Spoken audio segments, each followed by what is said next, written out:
Okay, so hello and welcome back. And let's just get going with the Australia New Zealand T20s discussion. So, Dan, I'm going to start with you. We saw what happened in the first two T20s with New Zealand, with let's say, Devon Conway leading the way in the opening game. And then, Guptill, Williamson, and then Jimmy Neesham, basically, stopping Stoinis from helping Australia clinch that nail-biting win. So New Zealand, Yep. they're leading 2-0 and they are very well, let's say on the road to, clinch the series. Yeah, don't say And final. That's all. yeah. And Well, I'm there's gonna say still that three only. games to go. I'm It's gonna still, say that only. yeah, and I think the problem is like Australia have got their batting order wrong. There isn't like a really that sort of balance on the side. I mean, batting Felipe at three doesn't work. Worked a little bit in game two. I mean, again, Finch is a problem at the top of the order. Yes. Matty Wade at the top of the order as well. It doesn't quite work. And then, Riley Meredith needs to get a game. He needs a game. I mean, there's plenty of talent there. It just hasn't clicked, and it nearly clicked in game two. It wasn't like a horrible loss chasing, what was it, 220 to full four on short. I mean, you can handle that, but game one was pretty unacceptable with the batting effort. It was poor. It was a poor batting effort, and um, call it hub fatigue. Again, I mean, New Zealand have had the advantage coming into the series with their side not going into the hub, familiar with the conditions as well. But it's professional cricket these days. These guys have got to step up. There's a talent there. Maxwell again has been underwhelming. He's got to come good. I mean, if the side clicks, they should do the job. Absolutely. Again, I it's think just both these matches have been about the moments for me. Like the first match where Australia was like definitely on top, right? Like they took the early wickets, and Yeah. I think they were like around 2 for 11 or 3 for 19. Sorry, 3 for 19 or 3 for 20 or something. Where with Right. the top three gone back, you get another one after that. You get don't let Conway go on that like outstanding innings, which he did, and you are probably going to win that match 9 out of 10 times, aren't you? Like 4 wickets for less than 50 in a T20, and you're probably going to win it. So had they done that, and you win, and I think that Great. innings took the game away from the Aussies as well, and which that's a human psychological thing as well, right? Like you had the game, and it was taken away from you, and then the batting, even though you can make excuses, but as an international team, as the first match of the series, you need to put up a better effort, and it's not all lost as well after the first game if you look at it, because the second game Guptill went just bang bang bang, and they were on the front foot from the start, right? But having said that, again, with what Daniel Sams did in the end in the second innings, Yes. right, and he got them almost till the target. But in that game, I feel that the first of all, the death bowling was a bit wavered. Kane bowled a really good over in the 19th or 18th, I don't remember, one of those two, and he got like 6 runs or something in that over. Right. Apart from that, though, You're right. Yeah. yeah, but apart from that, the death bowling was a bit. They missed the length on that pitch. Oh on yeah, that ground. absolutely. They've been too short. They haven't been full enough. Yeah, to take and advantage in the of second conditions. innings as well, Stoinis, when he was so set, he couldn't buy a boundary at the end. Like he missed full tosses, which Yeah. is so unlike Stoinis as well, because he does the exact opposite. He starts slow, and once he's up there, like he can score like around a boundary every 2 balls if he wants to at will. Right. And on that ground, and he was missing full tosses. That was my main issue with Yeah. him. It wasn't Yeah. like they were good Yorker deliveries which he was getting done with. He was just mishitting some of them and just finding fielders at times. So you change that as well and just put in a normal everyday Stoinis in there, and you probably win that match with 4 deliveries of the 5, maybe an over to go with how Yeah. Sams was batting and how Stoinis was batting. So Oh, I if you really completely want agree. to, if you get to the nut and bolts of the match, you will probably see that those two things, if you change that and the result is different, and probably Australia is 2-0 up, and my prediction of final stays true. So not happening now, but I wish it happened. Yeah. So, I mean, would we keep Finch at the top of the order? Absolutely, absolutely. Finch would be there at the top of the order. See, there is this thing that we have seen with Finch over the years now. He has had this, barren patch in which, he hasn't scored those runs. He actually was very much, he was struggling just before the 2019 World Cup also. And then just, Correct. and we all know, what just happened during the tournament. He really got those big runs, be it against Sri Lanka or any other team, of course. Yeah. I think Finch needs to be trusted, and he needs to be backed. Something that the national selector George Bailey has done now. He has said it in open that Finch is going to be Australia's T20I captain at least till this year's World Cup. And I think one change that personally I would make to this Australia 11 is to have someone like Marcus Stoinis bat at number 3. See, nothing against Josh Philippe here. He's extremely talented. He's going to have his time. He's actually going to be, let's say, he is Australia's future. But Marcus Stoinis on current form, I think he deserves to play at number 3, primarily because of the open with Stoinis and maybe drop Wade down. Yeah, I would drop Wade down probably. Yeah. I would just go with Felipe at the top because he's more comfortable with there, and then Stoinis at number 3, or just Stoinis and Finchy opening. Because the thing with Finch, right? Like, and we've seen this earlier as well. He just has a switch. Like once he clicks, he's on. Like he doesn't need. He just needs one shot. He doesn't go 0, 5, 6, 30, 60, 100. No, he goes 0, 5, 6, 0, 150. So there's no in between for Finchy. If he clicks, he clicks. So you want those kind of players, especially because the kind of batting depth which Australia have right now, you can afford to take that risk with Finchy. If he comes through, he'll win you the match. Like Finch scores 100, you win the match. That's probably as simple as you can put it.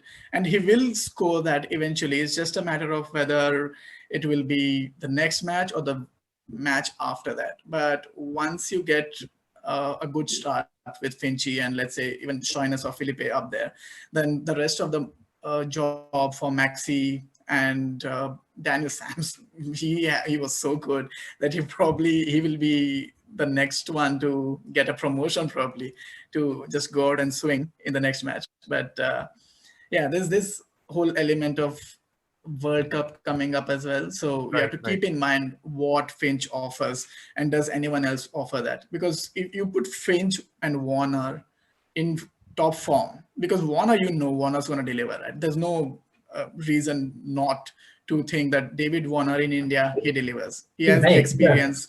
You sneeze. I mean, probably Warner's going to take it as good omen as well. But Dan sneezed when I said that. So and he has the experience. He has proved himself in India. So there's no reason for Warner not to deliver. You put Finchy in good form, Warner in good form, Stoinis, Maxi. Do you even need more batsmen then? That's the question. No, that's true. And I mean, for this series here, I mean, I would maybe drop Agar. I'd bring in Darcy Short. I'd bring in Riley Meredith as well, one of the bowlers.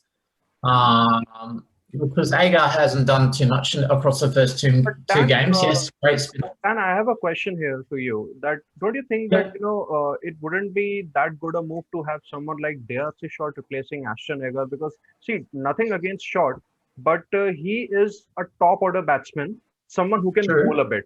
And on the other hand, you have Ashton Agar, who is let's say who is a work in progress by Cricket Australia on being an all-rounder. So I wouldn't actually, have someone like Short in the middle order, given that, he's already an established batsman at the top.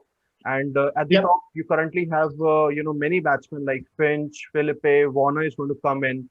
So, I don't understand, what sense, does it make? Okay, that's a good point. But like across BBL 10, it's actually proven to be a really good wicket taker. Either not just taking 1 or 2 wickets here or there, but we're talking about bags of wickets, like a 3-4. There were plenty of 3-4 for him as well. And I mean, he offers a bit of variety in the attack. his bowling as well. So he's gotten a lot more control as a leg spinner and developed more. And I think that across the first 2 games, Australia's batting has let them down. It's not the bowling, it's the batting. It's just simply not firing. So Riley Meredith would come into the side for me, but then also I drop Agar and bring in Darcy Short. You know, it gives you a lot more flexibility there, another left-hander. Right. And, you know, Agar got another duck in the last game when they needed him to step up. You know, so there needs to be a change in that middle, lower order. I mean, even drop Mitch Marsh further down the order. You know, there's just options there. But right now, that Aussie side isn't completely balanced. I mean, there's also Ben McDermott as an option there too. You know, I mean, the Aussies really have to go for it in game 3 and have to get their bowling right, restrict New Zealand, and then they have to bat, you know, really, really well. They're going to have to bat really well against Southie and Bolt especially. How do you guys feel about Felipe keeping instead of Wade and drop Wade and then get Darcy Short in there? I think that's yourself. Be a very, very good option. That's, you know, actually looking ahead into the future. Yeah. You know, actually that I personally don't like Wade, and there's nothing to do with his like in terms of like comparison, Felipe and Wade. I just like Felipe more, not just at the moment, but looking at the future as well, right? So you get Felipe up there and let him keep wickets in T20. I mean, for 20 overs, and he has done it earlier as well. It's not a like alien environment for him. And then you can get Meredith in for Agar probably. So there's a straight swap of a spinner for spinner in Darcy Short, as well as you get a Meredith in there as well. So I think that's a huge call. I think you're right on that. I mean, why not give Felipe a go behind the stumps? You know, I mean, Australia's lucky right now. They have a really good overabundance of keepers. Apart from Felipe, Wade, they've got also Carey, Inglis as well. I mean, there's 4 keepers all sort of stepping up there to try and get the top go. Absolutely. Yeah, and I think even Tim Payne. Yeah, the Big Bash has helped these keepers actually with their franchises as well. They got that experience in, and you know that they can bat. And in today's time, you need to bat, right? You can't just be a good keeper. You can be an average keeper and be a great batsman, and you're probably much higher than most of the good keepers. Right. So, well, unless you're Adam Gilchrist or MS Dhoni, if you don't meet that level, I'm sorry, you're not cutting it anymore. I mean, it was nice to have Ian Healy for a while, but unfortunately, it just simply doesn't work anymore. Yeah, it's the modernization of cricket as well, right? You need runs, and with all the practice and the training and the research and the analysis which goes behind the scenes, you can make an average keeper into a good keeper, and or at least a usable keeper. Let's put it that way. Absolutely. So, and you know, before I mean, you look. Case in point, Ben McDermott. Dan, please go on. I'm sorry, Sid. Yeah, case in point, Ben McDermott. I mean, he's not a top-line wicketkeeper by any stretch of the imagination. He's more like, you know, your 3rd or 4th string keeper in your side if your first 2 guys break down. Yeah. Right. Absolutely. So before we just get to our final words, you know, I would just like to talk about an Australian keeper who I had, you know, specific liking for, and that's Graham Manu. He played a few limited overs matches for Australia. He even played a test, I think, in Ashes in 2009. A brilliant wicketkeeper, a magnificent wicketkeeper, but not a good batsman at all. And I think that was possibly one of the main reasons why he wasn't able to establish himself in the Australian sides across formats. Yeah. So, well, I mean, at that time, you had Nick, you had several good keepers along with several good spinners. Dan, we have lost you.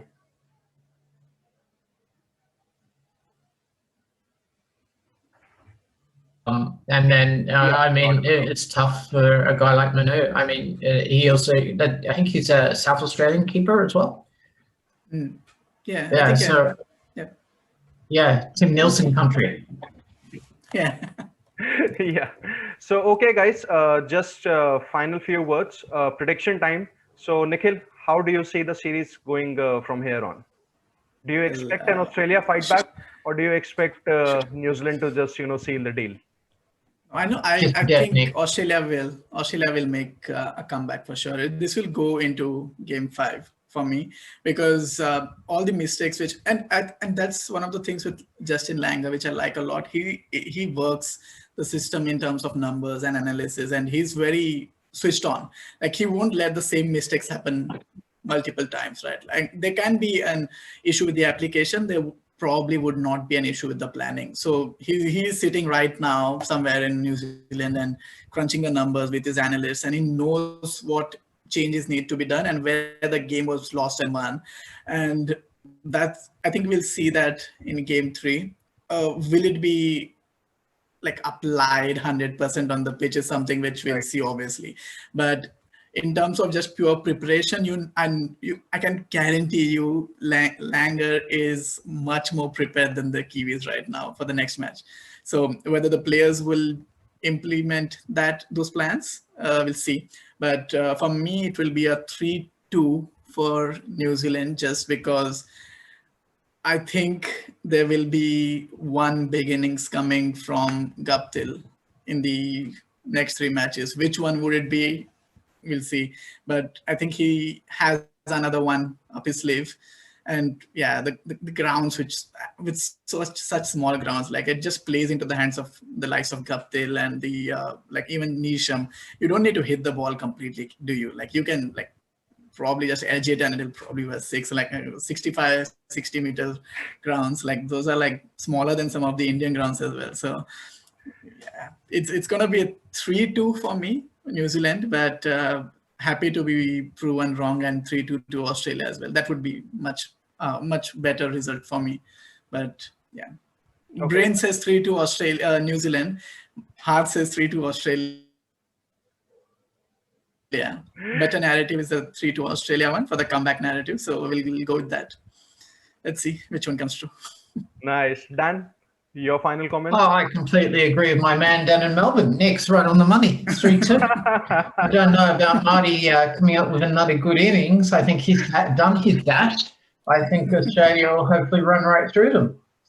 Or I could be wrong and it goes 5-0 to New Zealand, which would be incredibly disappointing, and we'll never hear the end of it. And then in the test match, I think India 3-1. Just too good. Just too good. India should have no problems on this pitch. Same side. Joe Root and Ben Stokes not doing too much. The spinners not doing too much. When Jack Leach is your best bowler and Joe Root's your best bowler, you're in trouble.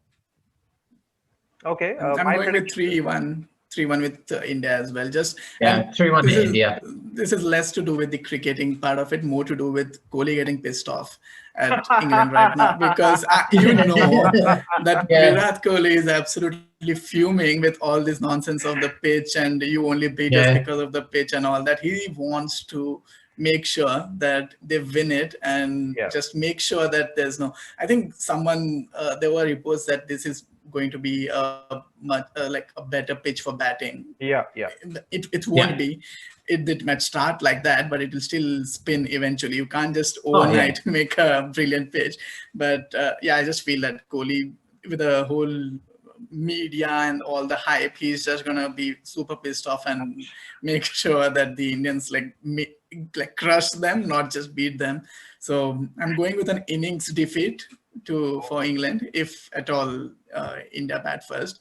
Sorry, India bat second, I guess. But that's 3-1 for India. Either a follow-on or a innings defeat. Okay, my prediction, guys, a 3-1 win for India. And I think as far as this Australia-New Zealand series is concerned, I expect a 4-1 win for New Zealand here. See, I think let's be very clear that New Zealand are very strong. They're playing with a very strong squad. And as far as Australia are concerned, I think they do not have those first choice players. And that's actually going in New Zealand's favor now.